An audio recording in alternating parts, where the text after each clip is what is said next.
this is where you are. This is not who you are. And I always remember that. Where you are, not who you are. So I know who I am today, and I know where I don't want to be. So forgiveness is something that keeps me giving forgiveness because of empathy. It doesn't allow me to go back where I came from, which is in the anger of my mind. Hello, welcome back to Meet Me Halfway. My name is Momo, and I'm alongside my co-host Glenn. And we have a special guest today, and this is Tanisha. Yes. Queen Tanisha. Queen Tanisha, sorry. Right. And gotta check him. now, could you give an introduction? Because I honestly don't know her. Yeah. So an introduction on where you're from, what do you do, and how long you've been doing it. Okay. My name is Tanisha, and I am born and raised Middletown, Connecticut. I am a practice owner for Be Mindful Clinic. We are located in Springfield, Mass, and also in Hartford, Connecticut as well. So we have 2 locations. We've been doing our psychotherapy, mostly for men, women, very diverse population of individuals. We are practice about under our belt 130 clients right now between Connecticut and Mass. Majority of clinicians are Black and Hispanic. We did have a clinician that was Kenyan Swahili speaking and Creole that we refer to when we do have those individuals that look for therapy. We've been in practice since 2022. Hopefully we can start to scale out to, the goal is to get to Rhode Island and New York eventually. Okay. Well, what's the goal outside of, I guess, the practical? Outside of being the practice? Yeah, like what is the intention behind the practice? Well, there's a lot. There's a lot. Like, how'd you get into it? That's How did I get into it? Okay, so honestly, I don't even know. Like, it all came. My goal was to, out of grad school, I wanted to work for DCF. I was like, oh, I'll be a DCF worker. Okay. Got into that job. It was, I knew day 2, I was never going to stay there. So day 2 of DCF, I knew that I was going to quit a year from there. So I was like, okay, I'll stick it out, build my resume. I was in Holyoke. I was carrying around kids back and forth to foster families, arguing every day. DCF, so if people don't know, is Department of Children and Families. Yeah, I did foster that. care, in other words. Foster care. Yep. So I had a lot of kids under my belt. Dealt with a lot of parents that struggled with substance use. Did a lot of that frontline work, but I wasn't using the skills that I learned through grad school, and I wasn't, even throughout life, like I wasn't using counseling. I didn't have a space for them to be able to talk about, like, hey, what brought you to use this substance? What's going on? It was more like, are the kids fed? Cabinets full of food. What resources you need? It was nothing to do as far as counseling. So I knew that I wasn't going to be there for long. And then that's what you call the industrialization of children's and families. Yep. And you're looking at them like, okay, next order. Yeah. What you saying? Very sad situations. My last straw was one of my coworkers. I remember a lot of them, if you guys don't know how the system works, a lot of the state workers enjoy overtime. So we got a call from the judge. The judge said, oh, so-and-so could go back to their house and back with their dad. So I was like, okay, so that's great. Dad's doing well. Reunite the family. Told the coworker. Coworker was like, what? How you know that? I said, the judge called me. The lawyer told me. That's going to mess up my overtime. So I was like, oh, okay. Put my notice in. That was it for me. They looked at me. Everyone in my life, the supervisor, the managers, my mother, you quitting that state job? I can't believe you quitting that state job. What you gonna do? I don't know, but I'm looking the hell out of here. So it was big on, like, you know, that fear was there. They instilled it in me. I'm still with it. I talked to Glenn a lot about prioritizing money over love. Yes. Okay. Passion. That's our world, though. That's the world. Yeah. So I did leave. I left and I stuck it out at CHD, and there I learned how to manage business. I was like, okay, I'm working outpatient. How are they doing this? So, you know, I knew how to get credentialed. One of the clinicians talked to me, you're young, you need to get on these panels. So I listened to a lot of stuff that was in my environment and there. And then I went, got myself credentialed, ended up registering my business. I still had a caseload over there. Thing with CHG, once you leave the facility, you could take your clients with you. I was like, okay, so I planned to do that. I left with under my own caseload. I had 30 people that followed me. Damn. Yeah. So it was exciting, but it was still work. 30 people. It was still work. I Yeah, can't it was get still I had work. to give back I can't get 40 that. when I Yeah, left. you know what I'm saying? I had to post 100 Because it's a lot that they'll come. Yeah. So I ended up doing that, and then I just, was talking about how I was working, and then I ended up at also leaving there another job offer with the state of Connecticut. So I'm still in between both. I'm at the Department of Mental Health as a clinical coordinator, and I'm a practice owner. So she has no life. I have no life. Yeah, I have no life. That's unfortunate. Yes. Well, I'm glad we can have you on. Yes, I'm excited. So I'm here, practice owner. The goal, when you were just saying, what's to come with that is just 100% practice owner, no caseload. I just want to supervise for right now, and then scale it to other places in the community eventually. Awesome. Yeah. Awesome. That's the goal for I would hope all of us in some form. Yeah. Well, all right. I'm gonna get into this transcript from a video I did, and then we'll go from there. All right. Forgiving is not forgetting. It's very important in your life. The sweetest moments in your life and the bitterest moments in your life, you never forget. Always remember. But forget means you do not carry bitterness with you because it destroys your life. How to act with one who commits the crime upon you or someone else, that is as it's required. So sometimes forgiveness means embracing them. Sometimes forgiveness means rehabilitating them. Sometimes forgiveness means imprisoning them. Sometimes forgiving means hanging them. Sometimes forgiving means you have to butcher them in the streets. That's what forgive. Sometimes forgiveness Right. is butcher them. Forgiveness is complicated. That's what I'm saying. Forgiveness is complicated. It's not the same as forgetting. Yeah. It's about letting go of your bitterness to protect your peace. But it doesn't mean ignoring accountability or justice. 3 points I found while reading that, as I just said, was not forgetting, releasing bitterness, and how context matters. Yeah. Because forgiveness, as it said in the end, could take many forms. Reconciliation, rehabilitation, and even justice, whatever that may be to you. Because that's where the context matters.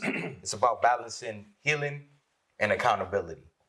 Okay. Because you don't just forgive without some type of accountability in some type of way, whether that's holding yourself accountable to Yes. the ability to forgive somebody, or that's their accountability, the one who committed that said crime or infraction, however you want to slice and dice it. So that being said, the topic I would like to discuss is forgiving. And even like I spoke to my sister and she said something, she said, why do I even need to forgive? She said, if I'm not harboring that type of animosity, that type of bitterness, that type of anger, and it's not affecting me, then why do I gotta forgive? And I was like, man, that's a good point, because hold on a second. If she ain't stressing it, why does she gotta forgive that person? And I know even if you take it from a spiritual aspect, we believe in forgiveness, spiritual people, however that is. If you take it from a practical thing, that's where I'm like, okay, well, practicality-wise, if it's not really affecting you, why does it matter? And then there's a bunch of different ways we could go, but that's where I'm getting at. Because I personally struggle with forgiveness a lot. Because my perception of forgiveness was punishment. And then after that, I'll get to the forgiveness. So you were vengeance. Vengeance. Yeah. So Very. you wanted to see karma happen. Be like, yep, okay, you paid the karma, I forgive you now. I'm still battling that a little bit. Yeah, okay, I am. all right. Yeah. So then that's not forgiveness. It's not. See, but that's where it's saying, because Retribution. but that's where the reconciliation comes in. That's when the imprisonment comes in. That's when butchering them on the street comes. Because for some people, that's why words matter. That is forgiveness to them. So they have an obscure definition of forgiveness from the general public or societal norm. Yeah, 'Cause societal norm calls for peace with forgiveness. It depends, because look, there's some states to this day, capital punishment.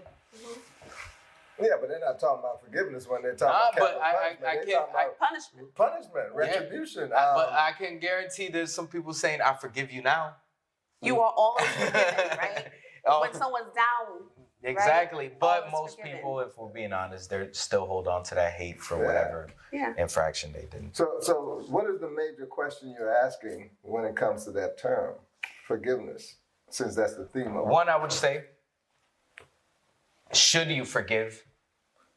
Another thing would be when to forgive. Okay. How to forgive. Who, what, when, where, why. Right. If you really want to go there. Exactly. Okay. Because me personally, I'm like, do I need to forgive somebody? And if so, am I, in my right mind, able to do so without holding on to that bitterness? And did they earn that? And should they earn that? Should I give them my forgiveness even if they don't want it? Should I do it for myself? Mm-hmm. Self. That's what most people would say. They say, do it for yourself. Well, what if your sister said she's not holding any That's what I'm animosity saying. or anything? She said she didn't forgive them, but she ain't holding it. She's not holding it. She has no discord with herself. And she said, and this may be, I guess, a result of trauma, that she holds on to the bitterness or the potential bitterness to protect her from possible scenarios where that same infraction might happen with somebody else. So she's not forgetting. So there's still bitterness matched with the not forgetting. There's potential bitterness because the bitterness isn't active. Yeah. But if I see you do something wrong to me, and then the next person comes, and then they're on their way over there, I'm gonna cut it off before I even get there. And then that's where the big thing with this, it's not the same as forgetting, but you're never gonna forget. Mm-hmm. So where do you go from here? How do you forgive? Should you forgive? Well, like you said, Why? The who, what, when, where, why, and how. So you're the only person who's going to define your reasoning to even have that term to even be uttered out of your mouth. And it's based on, like your sister, when she's speaking of it from her perspective, which she may be in denial when you're telling somebody, I don't need to forgive, I'm not forgetting, and the emotional connection to that act that that person did is still interwoven with the reality of that moment. So if it's an abusive moment, she'll also have an emotional attachment to that abusive moment. So if she says she's not forgiving, she's still holding on to that, what she experienced from that relationship. So she may be in denial that she's still holding a certain negative perspective about that person, whether she wants to admit it or not. So she's incarcerated. She's not freeing herself. She's not free. Yeah. So forgiveness is supposed to free you. Yeah. It's not for the other person. It's for your freedom from your emotional discontentment based on what Okay, that so person that goes to the next thing, because we ain't gonna forget. Well, some things we do forget, fortunately or unfortunately. But how do you forgive? How do you forgive? Which is very complicated, because that's easy to say forgive. That's like saying, you're not in pain right now, get over it. It's like, no, ouch. Yeah. Well, that's understanding that there's still pain. So you have the pull layer, right? It's understanding that you're still affected by it. Yeah. So it's knowing yourself. Like if I know that I'm struggling with forgiveness, I'm searching in the other person. No, it's not really that person, because that person's going to be repetitive, and we're all humans. We're all creatures of habit, right?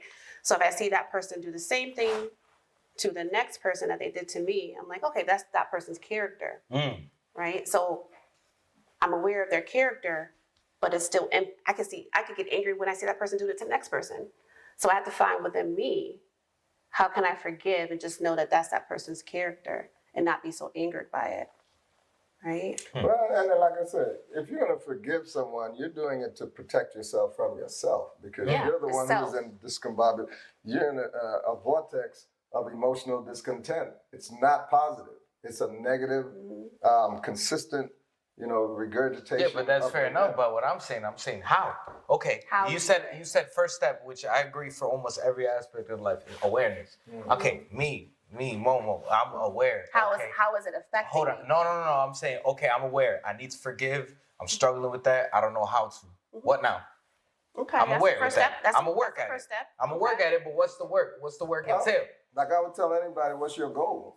Because if you don't have a goal, you won't have a strategy, you won't have what you say would be an outcome, which is the discipline to say this is going to be what the end result will be. So what's your goal in that idea of even striving to forgive?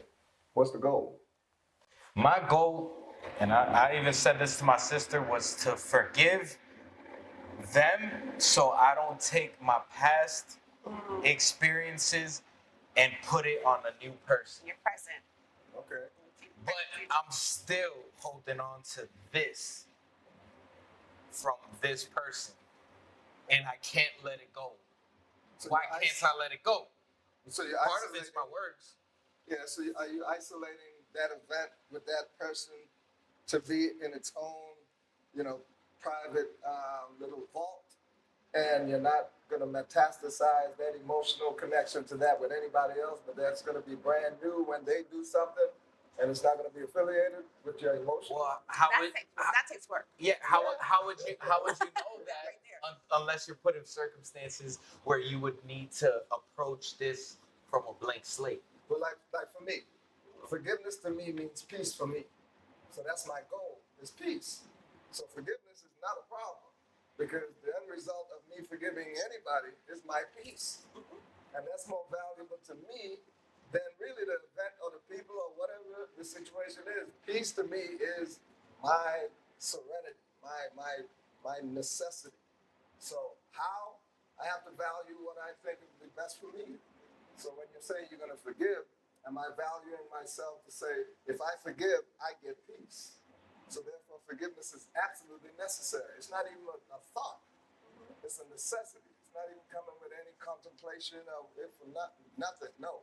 I need to do that so that I can have what I want.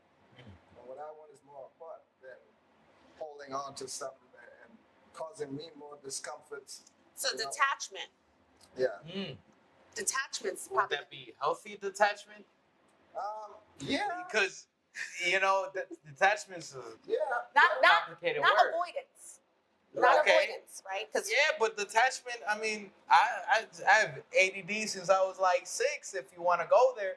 And I detached myself when stuff was happening around my house, and I became a space cadet. did you dissociate or did you detach? It's the same thing, the way I'm looking at it.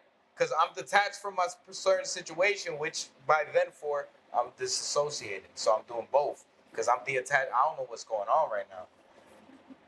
Like some people will say, depending on the age, cognitive ability of that person to even do all the things you're saying, we got to think about that too. We're talking about an adult perspective of and mental ability to do these things, or adolescent, which is subjectivism, impulsive reaction. Yeah. What do you do with that? A child can't really deal with forgiveness in the full scheme of having it really be a value that is concrete. Yeah. An adult, like I told you before, stupidity is an educated choice. That's from an adult perspective. So if you don't forgive somebody but you want peace, that's kind of stupid on your behalf. But you know you need to do that to get what you want. A child can't come to that conclusion. So we got to really put the scope of what's the range of person and where they are to even have the ability cognitively to even process that word or that that situation. That's how I would look at that. So when my clients come in, I'm looking at where they are mentally. Yes. Can I even talk to them with a certain subject matter because they may not be there cognitively to even rationalize, logically be available, or even reason with the reality of what I know they may need. But if they're not there cognitively, I got to go where they are and give them some comfort.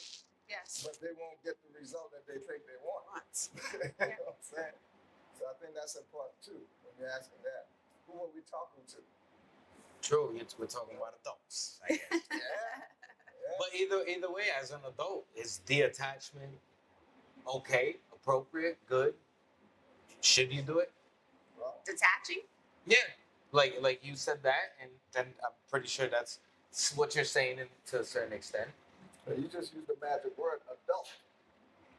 So to me, what does that mean? Adult, Yeah. an adult person, somebody over the age of 18. Okay. And If what you want to talk about capacity? competent adult, that's a whole different Right, story yeah. because Yeah. levels of competence. That's all right. So intellectual competency to be able to rationalize, reason, and be logical on that level of adulthood. Are we talking about the person is there, or are they somewhere sub? Where is that 33-year-old person? Well, they're trying to get there. It sounds like, right? They're trying to get to a point where. Yes, because I don't talk to people who don't even. Yeah, they're trying to get there. Want to get there. Yeah. I bring them to the water, and if they don't drink it, then that's on them. Okay. I look the other way. Okay. And I will detach from that. That's what I say. Oh, let's call you on that. 'Cause there you go. You detach from that. But I will also disassociate from that situation. So it depends how you look at it. So it's detaching from that, right? So what we can control is ourselves. Right? So when you're thinking about forgiveness and how we're getting there, we can control how to get there. Yeah. Mm-hmm. Yeah. Right? Yeah. Ways that we can control how to get there is a way of healing, right? So forgiveness, healing yourself. How do you heal yourself? That's the moral quandary I'm having, because I'm like, So I would put that in two categories. Yeah, you would. Objective or subjective. Or subjective. Okay. One you can, one you will not. Okay. Objective is clarity, understanding, full factual knowledge of exactly what you understand and what to do. The other is all emotional, my feelings, my perception, how I feel. That's subjective. So that is all over the place. Yeah. So you'll never get with an objective clarity and foundation. When you're being subjective. You cannot. You know, and Yep. adults, people who are claiming to be adults, may have an adolescent mind, Yes.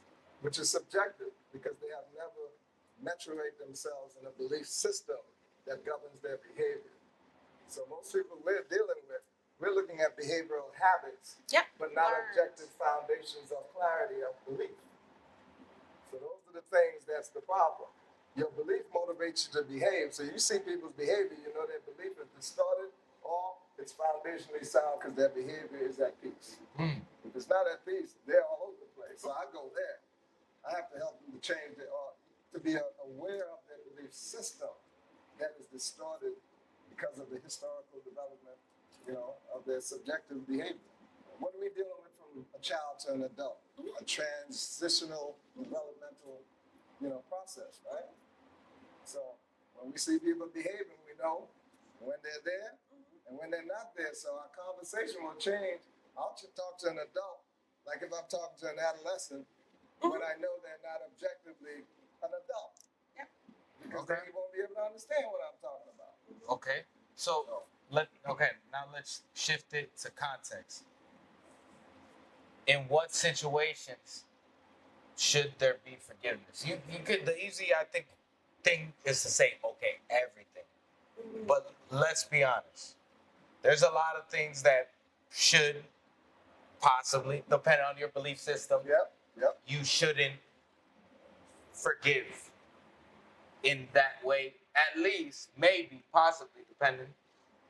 You have some type of, you know, like I said, rehabilitation. Like, okay, if somebody comes out and be like, okay, I'm holding on to this. Now I hold myself accountable. Now I'm gonna work to rehabilitate myself. And then you can maybe bring them back into your own, be like, okay, good.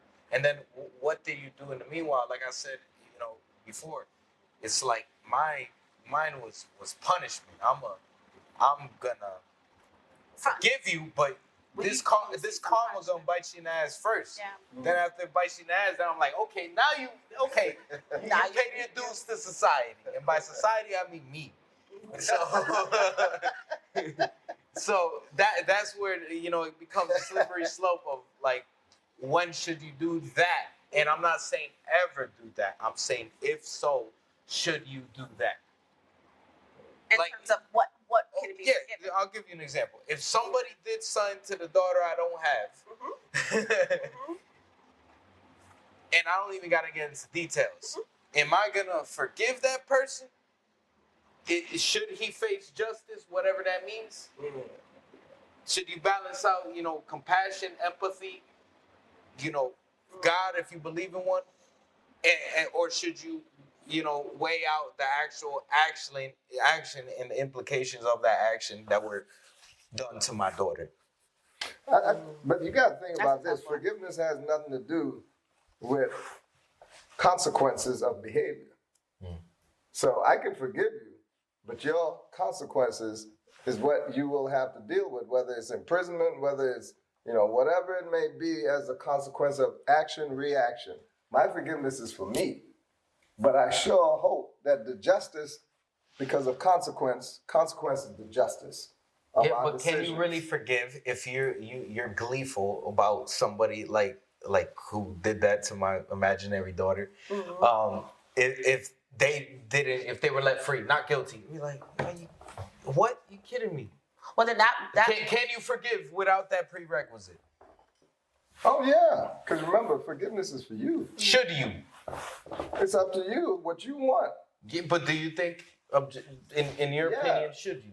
For me, yeah, because I want peace. Because it doesn't matter what I do within me, it's not going to change the outcome or the reality of what already happened. I can't change that, but I sure can change what I go forward being because of that. And if I don't want to be dysfunctionally functioning because of that, then I want to have peace. So yeah, that's more important to me than trying to get justification or clarity. So that's a tough one. That's a tough Yeah. one. Yeah. Yeah, what are you valuing when you say forgiveness? Yeah. To me, That's the what it best, is. way to look at it. Yeah. Yeah, but man, I mean, I envy you. I envy everything you said. Yeah. I hope You to don't get there overnight. I aspire to get time. there one day. Like I always remember that video of there was a video of an older man, and then the guy was on the stand who just murdered his son, and he said, "Can I give him a hug?" Yeah. The guy who murdered his son. Oh, I can't hug And nobody. he hugged him, and I had to check my pulse. I had to check if it was still there, because in my head I was like, no. Yeah. And I don't even have a son. So he had objective clarity of the importance of forgiveness Forgiveness. for him, and it transcended the moment that most of societal norms say, no, crucify him. Yeah. But that man understand why he was doing it. It was not about the effect or the act or nothing. How it's going to affect him and his conviction of his peace. See, that's weird, because you just mentioned a tricky word, society. Yeah. Like society would say. Oh yeah. Yeah. Condemn. What we're saying. Yeah. Society will say, like, I think most would be on me and her. Justice. Be like, Yeah. I can't forgive him until I see him. I'm gonna hug this dude. Yeah. No, I can't. He lucky I don't get over the judge's barricade. Whatever. Yeah. How do you isolate yourself from society in that context? Especially because, we can go all over the place talking about society, because in some places they'd be like, well, not only are we going to get rid of him for you, we going to make the whole village take part in getting rid of this person. Yes, the stoning. Exactly. Yeah. Exactly. Yeah. So it's like, we can go forever for there, but just how do you remove yourself from society? Because in that aspect, I think that guy was specifically like very religious type of guy. He had his own moral compass. And it's very hard. I want to hear yours.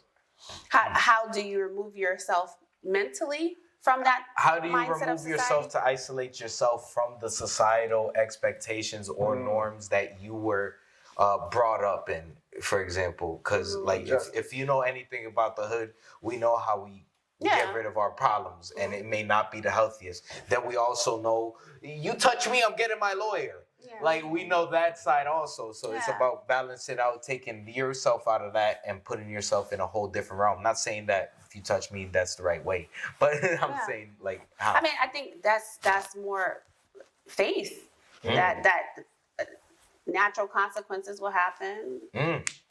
Having that faith that it's out of your hands, nothing I can control. God can only control what can happen to that individual.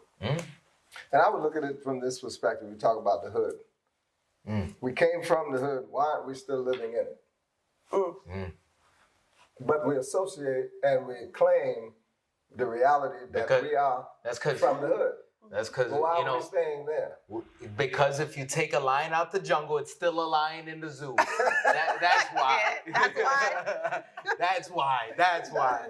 No, but it's true. You're basically bringing back the negative aspects, and I don't believe in that. Yeah. It's necessarily negative, but I believe it has the ability to be transcendent in the sense of the qualities a lot of people have in, let's say, the hood, can translate into other aspects. Like, I've seen drug dealers become business owners overnight. Yeah. Like, I've seen, street dudes become pastors and doctors. I've seen it happen. We've all probably seen that happen. So it's about transcending the negative into something into the positive. And that's exactly why we leave the hood, to make life better, because the experience when we were there was such a melting pot of distorted, dysfunctional unhappiness.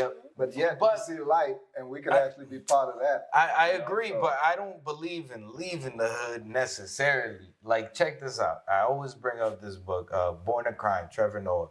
And in the book, he said in apartheid South Africa, we couldn't leave the hood, so the ideal was to reinvent the hood. He said in the U.S., the Black Americans over there, our objective is we out the hood. Do we go back? No. We're not if I drive by South Holyoke, I'll check my pulse again. Oh, that's rough. to make sure like I'm alive, because I can't stand being in the place that brought up so many, metaphorical devils in that way. And maybe I shouldn't be vilifying people, because we all have our quirks. Yeah. I see the hood in me, not in a place, because we carry everything here. Our mental. So the hood is a mental, cosmic reality that you're constantly in a loop, reliving, because you have past experience from your own personal, assessment of the relationship at that time. But you're not there all the time, but it's here all the time. So when we think about the hood, you got to think about how you have cultivated that perception of the reality that you have lived, and now you're carrying it, and you're saying the hood. When you say the hood, you're remembering. You're not living. You know what I'm saying? You're recalling. You're recalling. Times. But your life is not in the hood. It's in the hood. You see what I'm saying? Like, when you see all these rappers and everybody who talk about, being in the hood, but you see where they are. They're millionaires and everything. Yeah, they're in the hood. They're rapping about their trauma, right? Yeah, they're in the hood. Yeah. Well, they're rapping about it, but they're not there. They're right. Yeah. They're in the hood. It's like we're reading their journal, basically. They're saying what it is. Yeah. From and we may go past. back and try to realistically visit the hood and find that we are no longer part of that cosmic, dynamic of distorted, dysfunctional reality, because we don't stay there long. I do that quarterly, just to to make sure I still know how to roar. Exactly, right? You're still resilient. You still have your resilience. Yeah. I gotta like check myself every once in a while. Now, I would cry when I go to the hood. Oh. When I go down to Boston and hit Blue Hill Ave and hit Interville, where everything went down for me and all this stuff, and I still see people. Do you see the big poodles? Or did it not change? But a lot of things happen in that time. So when I drive up, that spot, now that I'm fully, intellectually who I became, and I remember who I was then. Wow. That is like watching a demon run around, and that was me. You know what's crazy? Because you can see yourself. You know what's crazy is that's why I get mad at so many people nowadays, because I'm not looking at them for who they are. I'm looking at where I used to be, and I'm seeing basically myself 10 years ago, but I'm seeing it in present day. But that goes back to the initial topic, which was forgiveness. One thing that I didn't bring up, but I thought of, and I heard it while I was like trying to figure out how to forgive for myself. And it said, what helps with forgiveness is curiosity. Curiosity on what made them become what they became. Why did they become that way? How did they become that way? Hearing their story. Yeah. Exactly. So you get curious, And then with curiosity, you can show some type of empathy, sympathy, compassion. That was the word that was going to come out of my mouth. You just said it. The reason why I forgive is because I have empathy. Because I can understand the dysfunctionality of a person's decision making as much as I have made bad decisions, and the consequences were just murderous. Literally in some situations. I ain't killed nobody. At least I don't remember, but things went down and things happened, but I don't have that on my conscience like I actually know it, you know what I mean? But empathy, because that lifestyle is a cultural norm in pockets of our society, right? And some of us may have been brought up into that unfortunate situation where degradation and hardship and suffering and violence and traumas and all that thing was part of the everyday family reality. Like in my home, it was very traumatic because domestic violence was real, where the male figure was the monster who was killing everybody, so, and in some sense, I became part of him, and had to fight out to figure out who I wanted to be. But before that came, I was part of that unfortunate tutelage that caused me to be wild and crazy and doing dumb stuff because I didn't know how to deal with that reality because of the subjectiveness of my infancy. And I don't know, you could agree or not, but I think it's a tough place realizing that person is you. You just turned it in. You turned that energy, that beast into beauty. Yeah, and all the blessings that came along. People saved me from myself, at certain points, especially. You said people saved you from myself. Yeah, because I'm not supposed to be here. Trust me on that. There were people that came in that I didn't even know me at all. I never forget this woman literally gave me a key to a condo in the back of Northeastern University when I was homeless on the streets of Boston, and literally gave me a ticket to where I am today. And I've never remembered her name. And in Boston, no white woman is going to give a black man in dreads and homeless on the streets a key to a condo, brand new, and say, go clean yourself up and come back. Might as well have been keys to the city. Okay, especially East Side Boston. But it was the key to my life. Because I'm like, wow, because I didn't really give a damn. Yeah. And she saw something in me to give me a sense that maybe there's hope. And well, I guess the real question, one, she was right, but two, how did she see that hope? Or how do you think she did if you were to retroactively look? She literally told me, every time I see you, you seem to do this. That's why I remember, right? So she said, you had something, this is not, and I always kept that. She said, this is where you are. This is not who you are. And I always remember that. Where you are, not who you are. So I know who I am today, and I know where I don't want to be. So forgiveness is something that keeps me giving forgiveness because of empathy. It doesn't allow me to go back where I came from, which is in the anger of my mind and the hatefulness and the, you know what I mean? So that's why I say peace is the result of forgiveness, because you don't have to repeat that lack of peace that comes with not forgiving. Because you got to remember all of that stuff, and it comes with emotional attachment. So forgiveness doesn't allow you to not carry those emotions with venom and everything else that goes along with not forgiving. You know what I mean? So that was my testimony about that from that woman. I always tell that story, and I wish I could ever meet that woman. I probably never even know it's.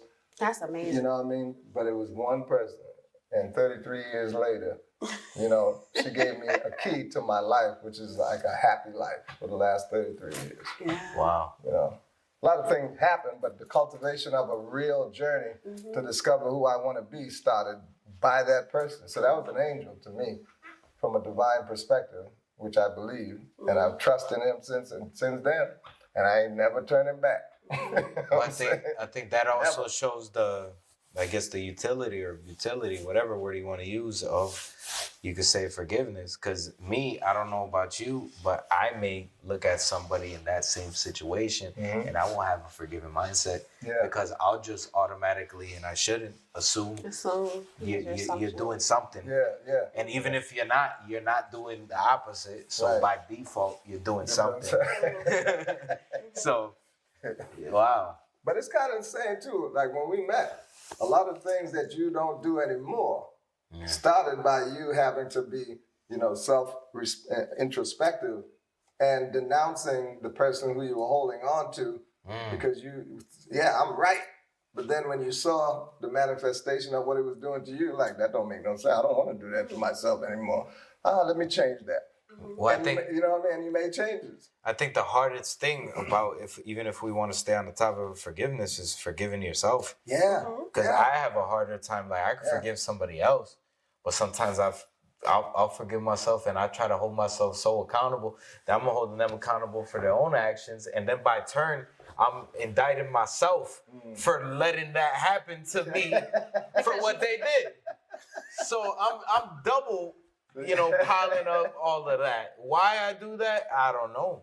But that's something. You didn't describe what I had to deal with last night with the client I was telling you about, because he was wearing himself out based on his decision to go sniff coke and be with this prostitute in the hotel, and his son, who was supposed to pick him up and be a father to him, and really desiring to be a better father, but still have no self-love in order to be able to control, I think, his reaction. Because if you don't have self-love, you're not going to even have forgiveness as part of your, prioritized conviction. You really won't.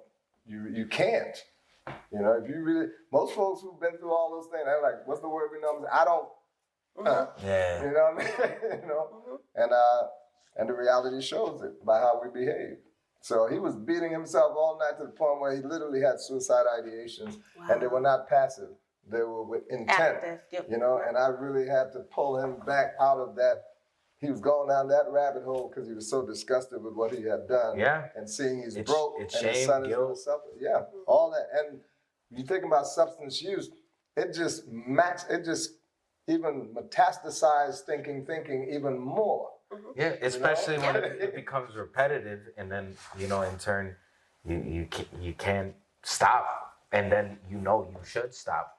So then you're double indicting yourself again. You're like, I did that. I know I shouldn't do that. Damn, which I feel like the most, I guess, the darkest place you are as a person is when you have awareness, because that's why the term ignorance is bliss comes in, because bliss is.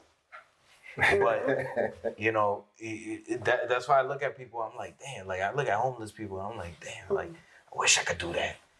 I can't though, because because I know you're aware. Yeah, exactly. A lot of people you're not that disassociated. I can't, because he did say you could dissociate. I'm aware. Situation. I remember seeing a documentary one time with the homeless people in New York living underground, and there's literally a society underneath the tunnels. Yeah, the abandoned they call it train right? system. They call it Ninja Turtles. Right.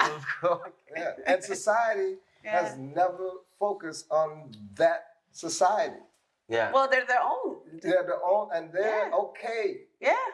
And it's amazing how we're even talking here about this. Look at Skid Row in Cali. Yeah. Man, so sad. Yeah, right? It's sad, but that's their system. Yeah. That's their operate. They operate but the well. news don't show it though. You will never see that street unless somebody. Some podcast person went and actually illuminated the reality that's there. But those who are on the echelon of financial, success, they don't want to let that be seen as part of their neighborhood. So they don't even show that. Some of them don't even know it's there. Some of them don't even know it's there. You know what I mean? So this is a big word, and it has so much layers to peel off. So each person's personal reason for forgiving or not forgiving, you can't even tell somebody that's not a good reason, because their perception of their reasoning for why they're not being able to forgive is autonomously theirs. And there's no social norm of reasoning why forgiveness should be accepted or not accepted. Now, it's autonomous. If someone doesn't have self-love, do you encourage them to forgive in the context of domestic violence? I would approach to make sure my first job is to help them to discover themselves first. Okay. Because all that other stuff is already done. That's residue. But now, how do you now engage within some healing and seeing yourself as worth the time and effort and energy to love yourself in spite of the history, because the history is a lot of classrooms. Yeah. But what lessons are we taking to be able to now love ourselves from those classrooms? That's the most important thing. So I send them home and tell them, go back in 2 3-year increments and write down every lesson you can see you learn from your adversity or your trials or things. And then let's talk about how we then can use these lessons to better you going forward. Since we can't change the past, we only learn from it. But some people are stuck in that vortex of the past emotions, so they can't go forward. Because then there's no self-love even being cultivated. So goal, same thing. What's your goal even by bringing up the subject? Is it to just keep on going around in circles, or are you going somewhere? Or you desire to be somewhere else? Right. So that's what I normally do. And that always worked, because no one ever asks a person, do you love yourself? The minute you ask that, people just like, that's like a new question that they never, ever Thought of, heard. right? It's a beautiful question to ask, and see how people wrestle with that question, man. It tells you a lot of how to approach. How do you now help this person help themselves to free themselves from themselves, because they're literally incarcerated. If you ask me if I love myself, I would say kind of. Okay. And I think if most There's people hope. are fair with themselves, they So would there's hope. say that Yeah. also. And I see that hopefully. Yeah. What are some things that you love about yourself?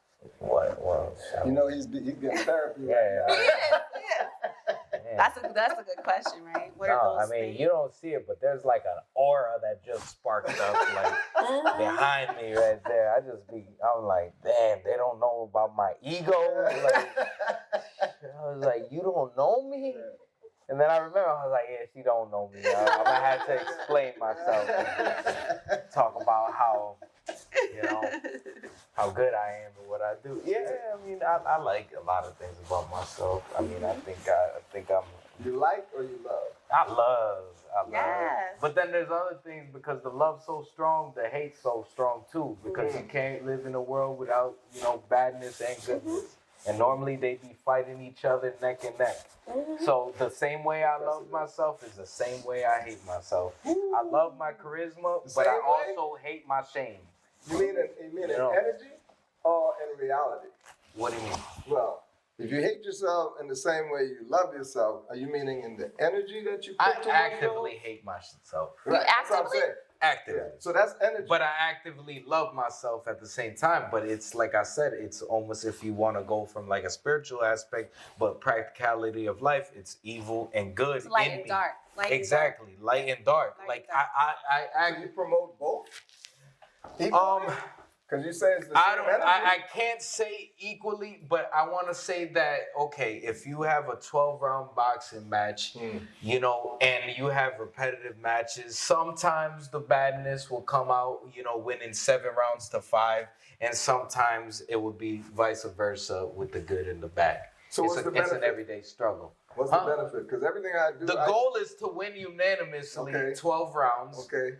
But I know that in form, because I could train as much as I want and I can be ready for the fight. I'm good, but they come in to fight right back. And when it comes down to it, it's me fighting me. That's why I'm using boxing as, the analogy to explain that it's a constant, it's an everyday struggle until it gets to the point where I'm like, I'm an OG.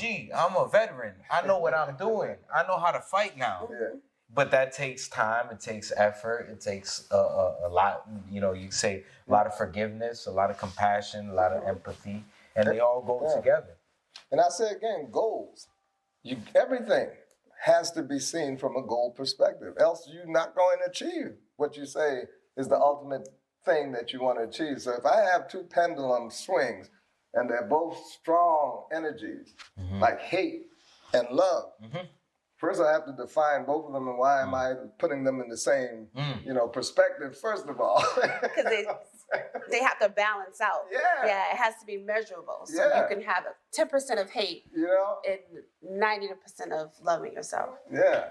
Yeah. And distinctively knowing why you are even articulating yourself to be part of both of those. So that means they both have relevance and they are necessary for your goal.